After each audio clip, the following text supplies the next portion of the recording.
like, subscribe, and share. Story 1: Home Invasion.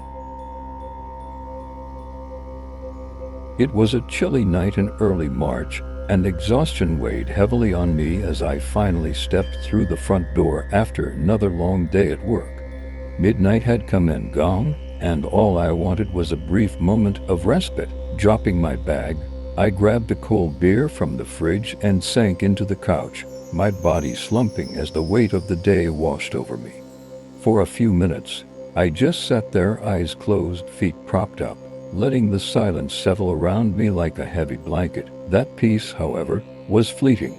Barely 10 seconds passed before the faint hum of electricity in my house ceased abruptly, leaving me in utter darkness.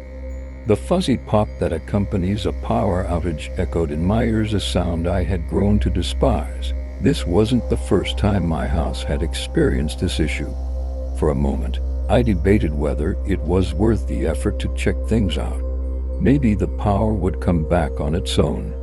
But as my irritation rose, so did my resolve. I grabbed a flashlight from the kitchen drawer, stepped outside, and pulled the door shut behind me to keep the heat in. My breath formed little clouds in the cold night air as I scanned the street. My neighbors' houses seemed unaffected. Their lights glowed warmly, illuminating the quiet suburban road. It didn't take long for my frustration to morph into suspicion. Why was my house the only one without power? Walking around the side of the house, I spotted something odd near the breaker box. The garden hose, which I had coiled neatly against the wall earlier that week, lay sprawled across the ground, its coils disturbingly untangled. My heart skipped a beat as realization hit. Someone had tampered with it. The power outage wasn't a random malfunction. It was deliberate. As dread crept up my spine, I caught a flicker of movement from the corner of my eye. My house's living room window glowed faintly, illuminated by 2 beams of light. Flashlights. Intruders. Anger surged, momentarily overriding my fear. How dare someone break into my home while I was there? But then another thought struck me like a freight train: my wife. She was still inside, most likely asleep upstairs, blissfully unaware of the danger. Panic clawed at my chest as I considered my options. I needed to act quickly but couldn't afford to make a reckless move. Running to the front yard, I grabbed a few rocks and hurled them at our bedroom window, praying I wouldn't break the glass but desperate to get her attention. On the third try, the window slid open, and her confused face appeared in the opening. Before she could speak, I hissed urgently, "Someone's in the house. Hide in the closet and stay quiet." She nodded, her expression shifting from confusion to terror as she ducked out of sight. My heart pounded as I turned and sprinted toward my neighbor's house. Bill, a retired firefighter, lived 2 doors down. I banged on his door with all the force I could muster. It felt like an eternity before the porch light flickered on, and his face appeared in the doorway, groggy but concerned. "Call the police," I gasped, barely able to string the words together. "Someone's broken into my house." Bill sprang into action, dialing 911 while ushering me inside. I stood by his window, my eyes locked on my darkened home. Every passing second felt like an hour as I imagined what could be happening inside. Was my wife safe? What would the intruders do if they found her? Finally, the police arrived, their flashing lights casting eerie shadows across the street. I ran out to meet them, quickly explaining the situation. 4 officers entered the house, weapons drawn, while I stayed back, helpless and trembling with a mix of fear and adrenaline. Minutes dragged by before one of the officers returned, shaking his head. "The back door was wide open," he explained, "and the intruders were gone. They had taken several valuables, jewelry, electronics, and cash, but none of that mattered to me." "My wife?" I blurted. "Is she okay?" She emerged from the house moments later, visibly shaken but unharmed. Relief flooded through me, but her story sent chills down my spine. She described how moments after she hid in the closet, She heard the bedroom door burst open. Heavy footsteps entered the room, followed by the unmistakable sound of a gun being cocked. He stood there for what felt like forever, she whispered, tears streaming down her face. Listening, waiting, I didn't even breathe. The intruders had left in a hurry, likely spooked by the commotion outside. Still, the knowledge that a man armed with a gun had been just feet away from her searching for signs of life was more than I could bear. In the days that followed, the ordeal left us both rattled. Every creak in the house sounded suspicious. Every shadow seemed menacing. We installed a security system and replaced the old locks, but no amount of precaution could erase the psychological scars. My wife struggled to sleep, her nights plagued by vivid nightmares of what could have happened. I blamed myself for leaving her in the house, even if only for a few minutes. Life eventually returned to a semblance of normalcy, but the memory of that night lingered like an unwelcome guest. To this day, I can't help but wonder what might have happened if I hadn't stepped outside when I did. Would the intruders have found her? Would they have hurt her? I'll never know, and perhaps that's for the best. Story 2: Basement Intruder.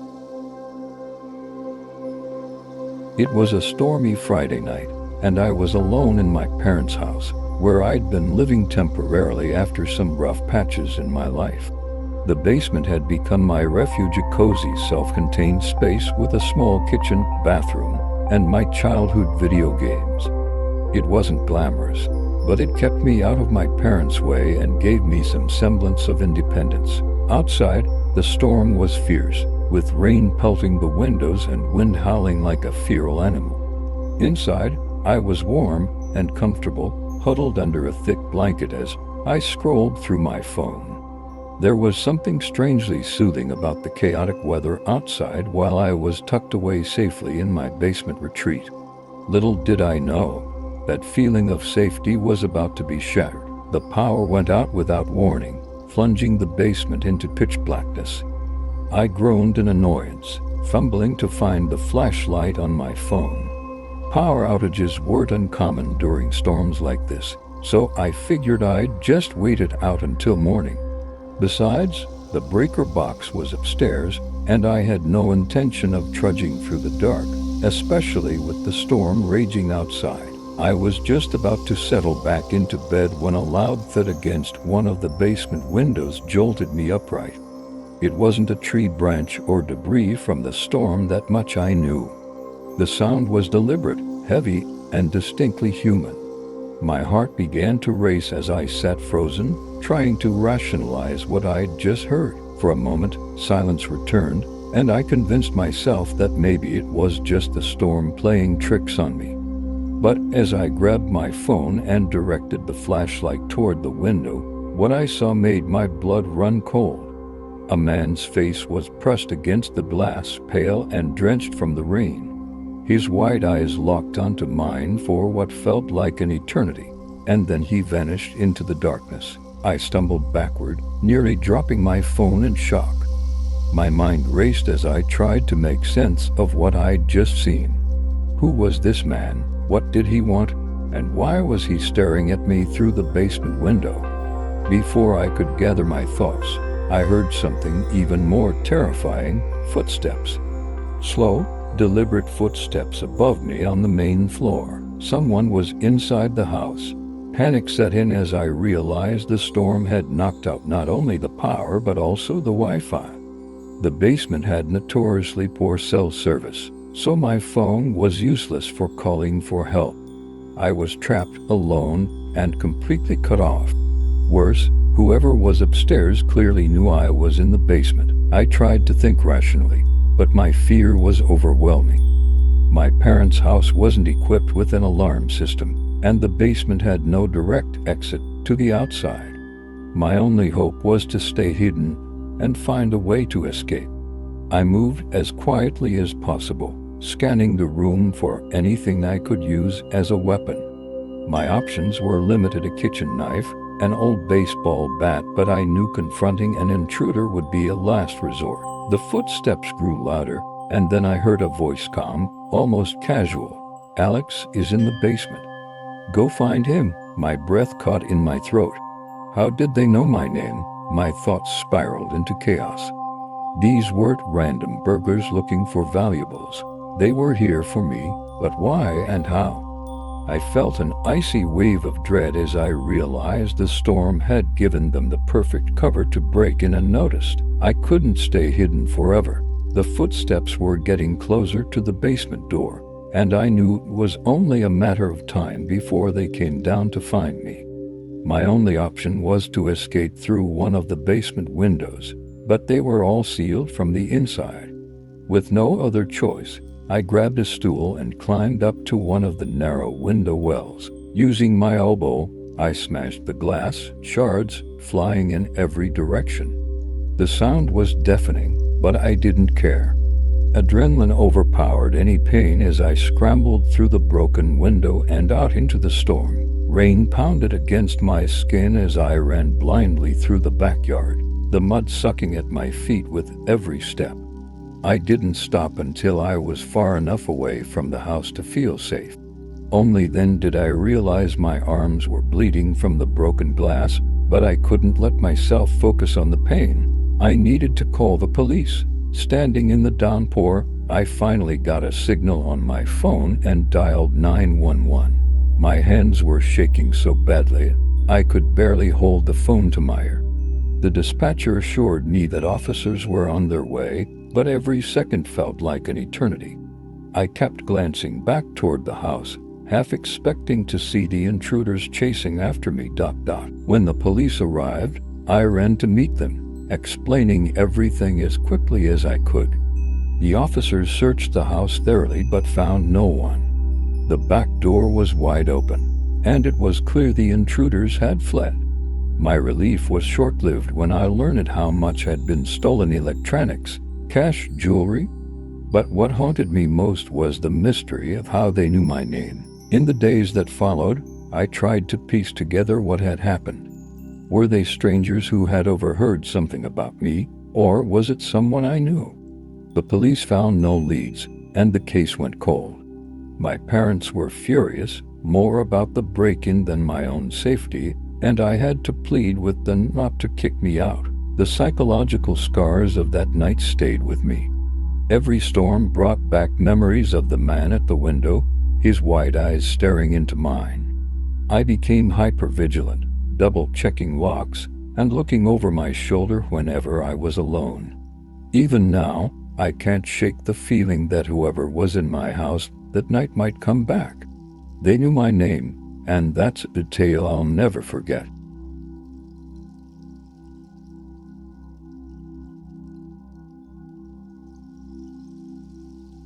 Story 3: Warehouse Break-In. The rain was relentless, hammering against the windows of the security office where I was stationed for my night shift. Working as a security guard in a remote warehouse wasn't the most exciting job, but it paid the bills and offered a strange kind of solitude I didn't mind. The industrial park where the warehouse was located stretched for miles, isolated from residential areas. On a typical night, it was eerily quiet, too quiet, but I'd grown used to the silence. That Thursday night, the storm outside seemed determined to keep me company. The thunder was loud enough to rattle the walls, and the occasional flash of lightning illuminated the rows of towering metal shelves visible through the security room window. I checked my phone every so often for weather updates, dreading the thought of having to drive home in those conditions. Little did I know, the storm would soon be the least of my concerns. An hour into my shift, the power suddenly went out, plunging the entire warehouse into darkness. The hum of the overhead lights disappeared, leaving only the sound of rain and wind to fill the void. I sighed in frustration, grabbing my flashlight. Power outages weren't unheard of, but dealing with them was always a hassle. It was my responsibility to restore the power, a task I'd been trained for but hoped I'd never actually need to perform. Leaving the safety of the security room, I stepped into the dark expanse of the warehouse. My flashlight cast a narrow beam of light, barely cutting through the oppressive darkness. The silence felt heavier without the usual background noise of machines and lighting. Every sound seemed amplified. My footsteps echoed loudly, and the creaks of the building shifted from mundane to menacing. I headed toward the circuit breakers at the far end of the warehouse, my flashlight guiding the way. Halfway there, I heard it, a loud metallic clatter, echoing from deeper within the warehouse. I froze, heart pounding. At first, I dismissed it as the storm rattling the roof or one of the metal shutters blowing loose. But something about the sound felt deliberate. It wasn't random, it was intentional. Despite the creeping unease, I continued toward the noise, telling myself it was probably nothing. But as I rounded a corner, I saw a faint beam of light sweeping across the shelves up ahead. Someone else was in the warehouse. I instinctively clicked off my flashlight and crouched, my breath caught in my throat. I wasn't supposed to be alone. No one else was scheduled to be here until morning. The beam of light disappeared as quickly as it had appeared, leaving me in darkness once more. My mind raced with questions. Was it another guard? Unlikely. A maintenance worker? Impossible at this hour. The only explanation was far more sinister. Someone had broken in. I debated what to do. My training emphasized that guards should avoid confrontation and call for backup in situations like this. But I hesitated. What if I had imagined the light? What if it was just a reflection? Against my better judgment, I decided to investigate further before calling the police. As I approached the area where I'd seen the light, I noticed something on the floor, a trail of wet footprints leading deeper into the warehouse. My flashlight revealed two distinct sets of prints, the water reflecting faintly against the polished concrete. Whoever was here hadn't been subtle. The realization sent a shiver down my spine. This wasn't a random accident. They had come here for a reason. I followed the trail cautiously, my flashlight now held low to avoid drawing attention to myself. The deeper I went, the more oppressive the atmosphere became. The rows of towering shelves seemed to close in, the shadows playing tricks on my mind. And then I heard it, faint whispers, just ahead of me. I stopped, straining to make out the words. The voices were low, urgent, and clearly human. I couldn't tell how many people there were, but the sound made my skin crawl. Whoever they were, they weren't here by accident. Clicking off my flashlight, I crept closer, my heartbeat thundering in my ears. As I turned a corner, I gripped my taser tightly, ready to confront whoever was there. But when I raised my light and flicked it on, I found nothing. The aisle was empty. The whispers had stopped. I felt a wave of unease. How could they have disappeared so quickly? There was nowhere to hide in that narrow aisle. My logical mind searched for answers, but nothing made sense. As I stood there, frozen with indecision, a metallic scraping sound came from behind me. I spun around, my flashlight revealing a crowbar lying on the floor just a few feet away. It hadn't been there before. Panic began to set in. The crowbar was a message, deliberate and threatening. I yelled into the darkness, my voice shaky but firm. I'm armed, leave now. The echoes of my voice faded into silence, but I knew I wasn't alone. The decision was made for me when I heard rushing footsteps from the far end of the warehouse. Adrenaline surged as I turned and ran, weaving through the aisles in a desperate attempt to lose whoever was chasing me. My flashlight bounced wildly, illuminating rows of shelves stacked high with crates and boxes. I didn't dare look back. When the footsteps finally faded, I paused to catch my breath. My lungs burned and my hands trembled as I clutched my taser. The silence was deafening, broken only by the sound of rain hammering against the building. I couldn't stay here. I needed to call the police. Finally reaching the warehouse's side exit, I stepped outside into the storm. Rain soaked me instantly, but the fresh air felt like salvation. Pulling out my phone, I dialed 911, my hands shaking so badly I could barely hold the device. The dispatcher assured me that officers were on their way, but every second felt like an eternity. When the police arrived, I led them back into the warehouse. The intruders were long gone, but the evidence of their presence remained: wet footprints, a crowbar, and several broken locks on storage units. They had stolen nothing of significant value, at least nothing that I could discern. It was almost as if they had been toying with me, testing my reactions. The encounter left me rattled. My boss was less than sympathetic, criticizing me for leaving my post despite the clear danger. Though I kept my job, the incident shook my confidence. The knowledge that two individuals had not only entered the warehouse, but chased me with a weapon haunted me for weeks. Even now, as I work my shifts, I can't shake the feeling that those intruders might return. The silence of the warehouse, once a source of solace, has become a constant reminder of that night. Every creak and shadow feels like a threat. I'm not sure I'll ever feel safe here again.